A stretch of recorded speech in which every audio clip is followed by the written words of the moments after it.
Part 2, the actual vocabulary celebration of knowledge.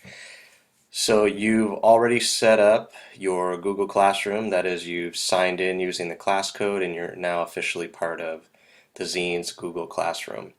Now you can sort of put that aside and focus on the main task associated with the vocab, and that is to do the actual assignment. And you're getting a paper copy of this document in class. We'll read it together and go through it.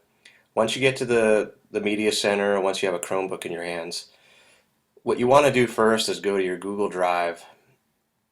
This is what mine looks like. You'll notice I have a lot of folders along the side.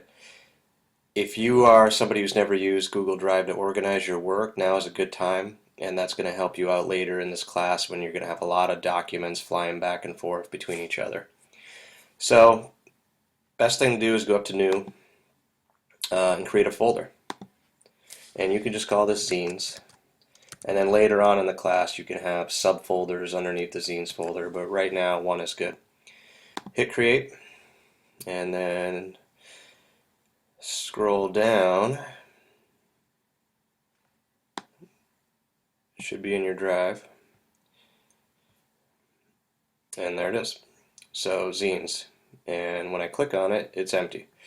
So with it highlighted in red, I'll go up to New again, Google Doc, and this document will automatically be in this folder.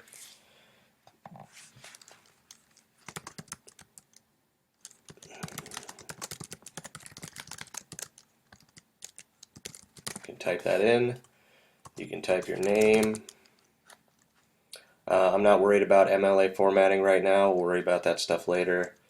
So just the title, the name, and maybe the title of your story.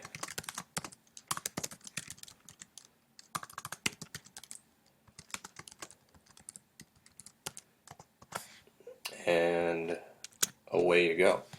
So before you actually get all into the writing, what you're going to want to do is title it really quickly, and you can just call it vocabulary 1, so I know that it's our first test together.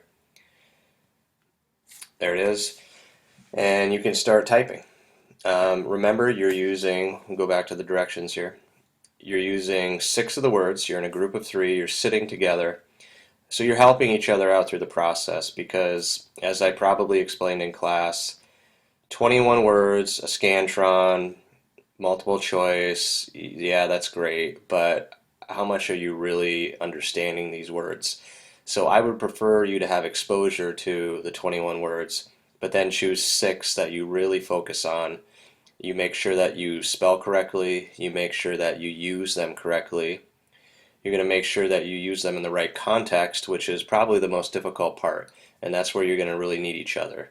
And then the fourth part, which is new to this assignment, is that I think it's important to know how to pronounce the words so that you feel comfortable using them in conversation or whenever you're talking. And that's one aspect of vocabulary that does not get a lot of attention in school. So hopefully this will help with that. So you just have 6 words. I don't have this on the directions, and if I forget to ask you in class, as you're writing the story, bold each of the 6 words that you use so I can quickly take a look at your story and count the 6 words and see where they're located in your story. Your story will be anywhere from half a page to a full page, and most likely you'll need that kind of length if you're going to have proper context clues so that it's really clear to me that you understand the word.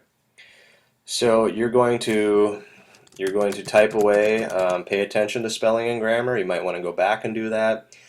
Look over each other's writing, and if you go back to your Google Drive, you'll notice if you click on your Zines folder, you will see this document there. And as long as all that is in order, you are done with part 2.